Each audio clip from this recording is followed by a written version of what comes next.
پودا لگائیے اور درخت بنائیے. خالی پودا چھوڑ دیں گے تو کوئی پرندہ اس کو چگ لے گا تو سارا گیا، کوئی بکری چر لے گی تو بھی گیا. تو اس کا خیال بھی رکھنا ہے اور اس کو درخت بننے دینا ہے. جب درخت بن جائے گا تو یہ حقیقت ہے کہ پھر وہ آپ کا محتاج نہیں رہے گا، اپنا کام خود کرے گا. جڑیں اس کی آگے بڑھ جائیں گی، خود ہی اپنی غذا و پانی وغیرہ وہ زمین سے چوستا رہے گا.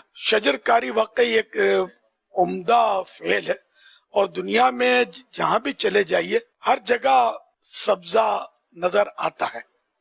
کہیں بھی چلے جائیں، جہاں بھلے وہ پیداوار نہ بھی ہو تو وہاں بھی کوششیں کر کے کھاد لگا کر کچھ آرٹیفیشل کھادیں ڈال کر باہر سے پودے منگوا کر بھی لگائے جاتے ہیں.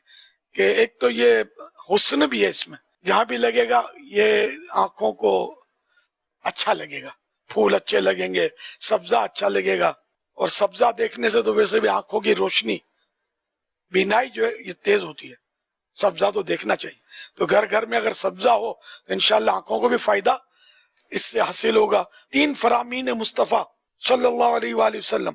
نمبر 1، جو مسلمان درخت لگائے یا فصل بوئے پھر اس میں سے جو پرندہ یا انسان یا چوپایا کھائے تو وہ اس کی طرف سے صدقہ شمار ہوگا. نمبر 2، جس نے کوئی درخت لگایا اور اس کی حفاظت اور دیکھ بھال پر صبر کیا یہاں تک کہ وہ پھل دینے لگا تو اس میں سے کھایا جانے والا ہر پھل اللہ پاک کے نزدیک اس لگانے والے کے لیے صدقہ ہے. نمبر 3، جس نے کسی ظلم و زیادتی کے بغیر کوئی گھر بنایا یا ظلم و زیادتی کے بغیر کوئی درخت اگایا، جب تک اللہ پاک کی مخلوق میں سے کوئی ایک بھی اس میں سے نفع اٹھاتا رہے گا تو اس لگانے والے کو ثواب ملتا رہے گا. تو الحمدللہ پودے لگانا یہ سنت سے ثابت بھی ہے اور لگانے کی ترغیب بھی ہے، اور یہ اس میں حسن بھی ہے.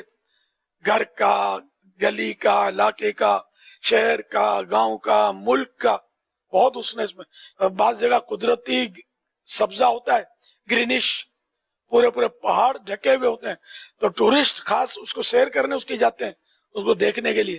بہرحال لے کے پودے لگانا چاہیے. دعوت اسلامی الحمدللہ مہم چلا ہی رہی ہے شجر کاری کی، اور انشاءاللہ پاکستان کو گرین پاکستان بنانے کا جذبہ ہے.